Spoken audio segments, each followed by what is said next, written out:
Today's video is brought to you by the number 5. Specifically, 5 critical questions you must ask. You see, I was having a conversation with my mentor, Blair Singer, rich dad advisor to Robert Kiyosaki, best-selling author, and just one of the most brilliant entrepreneurs I've ever met when it comes to sales, leadership, and uniting your team. And so we were talking about our corporate clients, specifically those of you who have at least 5 people on your team, generate a minimum of $1-2 million a year in revenue, and are looking to scale your business. If you're a solopreneur, it's a different game you play. So I'll tell you what, if you're a solopreneur, just write solo list down below. I'll send you a link to a list of the 5 questions you must ask. But this video is specifically for you if you have at least 5 people on your team. And I'm not talking about a virtual team. I'm talking about people who rely on you for their livelihood. If this sounds like you, keep watching, because here are the 5 questions you must ask yourself today. You see, Blair and I, we were talking, and we were specifically looking at those organizations in which we work with that have been most successful, the ones that have been able to double and triple their business during this time. It's like Buckminster Fuller says, and that's not an exact quote, I'd have to look up some of his books, but the concept behind it that sparked this conversation was being an entrepreneur gives you the ability to be flexible, to be able to adapt and adjust, that if something is working, you can do more of that, but the moment it stops, the moment COVID happens, for example, you have the ability to change the direction in which you're going in. And if you have a team, it's even more vital that you're able to adapt and adjust immediately. So here are those 5 questions you must ask.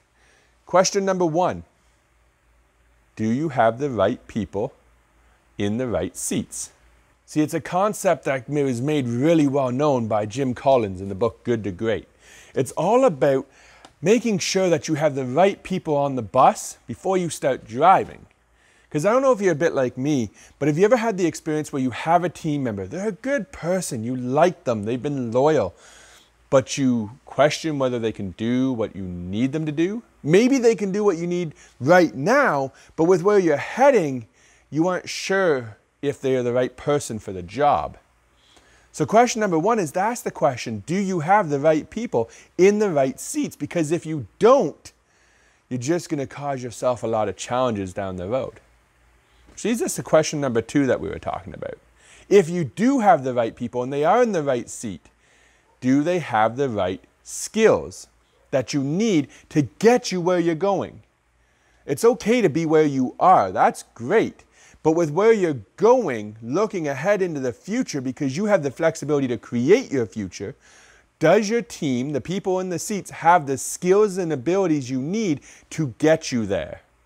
Because if they don't, you've got to start looking at how to get those skills now.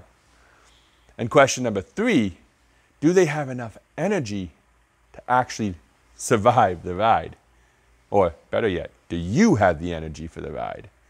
Because energy, that momentum, this moment you get that momentum going, the last thing you want to do is build up that momentum and then run out of steam. You know what I'm talking about. You've been there before. Question number 4 is your team aligned with your mission? The actual goal, the reason for why you do what you do. Look, I've been up for about 12 hours now, working non-stop, without breaks, without lunch. I know you know what it's like. It happens. Sometimes we just have to work really, really hard, right? But what about your team? You have your reason, you have your mission, you have your purpose. But is your team with you on that? Or are they just with you for a paycheck? That's actually what started this whole conversation. I was talking about one of my clients. They have about 75 staff on their team. And specifically, there was one individual who left. They weren't the right fit. They knew it, we knew it. They found another job somewhere else for more money. It happens, right? In a lot of ways, it was a blessing in disguise. But they came back because they found out the grass wasn't greener on the other side. And the first question we had to ask was, do we want them back? Do you actually, is someone who's willing to leave the moment they get offered more money somewhere else, is that really the person you want? And when they get there and you find out that's not what they want, and they come back, you've got to at least ask the question, whether they're the right people or if they're there for the right reasons. Now in this case, I'm not going to say whether the person was or wasn't, because the way they came back really well. They came back very strong, and who knows, they may have just proven themselves to be the right person. But you still have to ask, are they aligned with your mission, your purpose, your business's purpose, or do they have an ulterior motive in mind? And of course, the last question, question number 5, are all your oars aligned?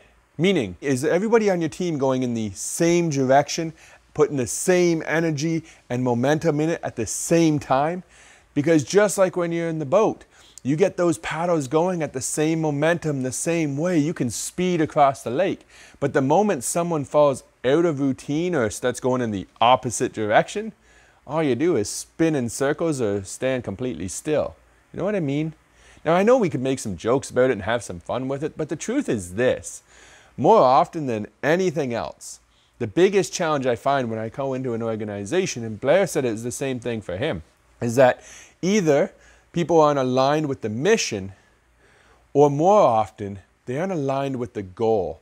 And therefore, everybody's going at different speeds, different momentums, and going in different directions, which often creates that turmoil, that stress, that distraction, that frustration you feel within an organization. So there you have it. 5 critical questions you must be asking yourself right now.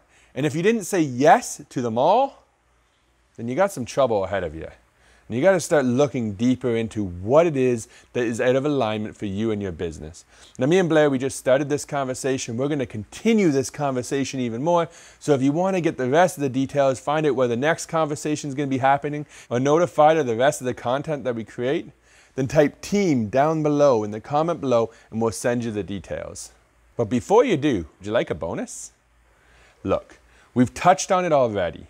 If you have people within your team who don't want to be there, if they're there for the wrong reasons, now more than ever, you got to let them go. If they aren't there for the right reasons, if they don't want to be there, if they show up to work and they only are there because they need the paycheck, then you gotta let them go, because they're only gonna hold you back, they're gonna hold your team back, and frankly, they're holding themselves back.